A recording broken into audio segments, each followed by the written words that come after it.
What are still some of the top misconceptions that you see floating around, especially in this day and age of social media, around the subject of protein? With the scenario of a narrative that we need a more plant-based diet, I think the issue of protein quality is becoming more and more important. If everybody eats, over 100 grams of protein per day, it's not that important. And most diets are a combination of animal and plant proteins. But as it becomes more and more a narrative, we need a more plant-based diet. The literature, the science tells us that most people will decrease their protein intake, their quantity, down to fairly close to the minimum RDA. And when you do that, quality becomes more and more important. So I think that issue, we've got some papers out right at the moment being reviewed, and we're arguing that it's time to stop talking about protein as a requirement, actually, and start talking about essential amino acid requirements.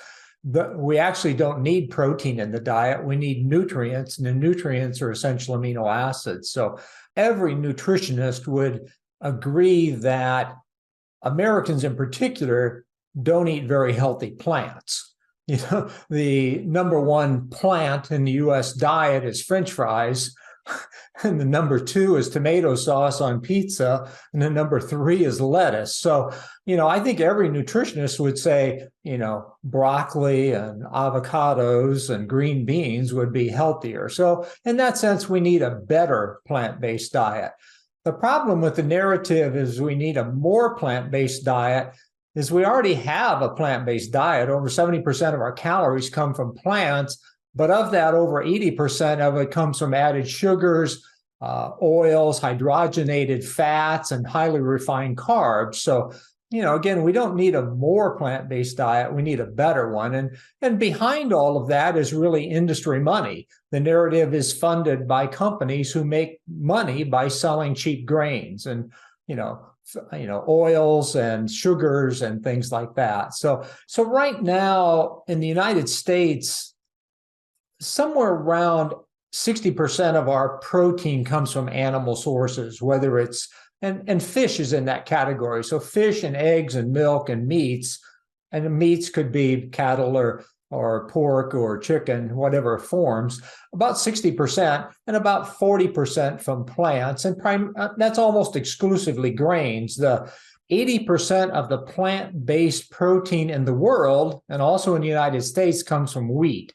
Wheat is deficient in lysine, tryptophan, threonine, leucine. And so all of a sudden, if you make a shift and just simply eat more wheat, we're going to be deficient in multiple amino acids.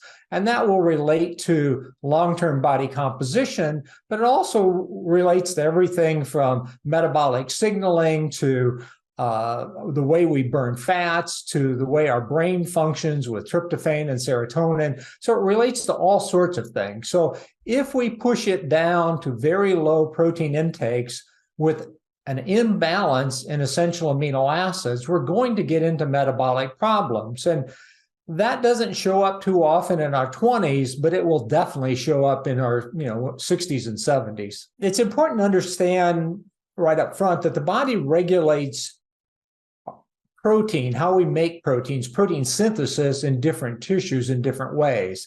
In our organs, we make proteins in the middle of the night when we're not eating. We have to, or we'll die. If the liver doesn't continue doing its thing, at 3 a.m, you die. Muscle only makes protein after meals.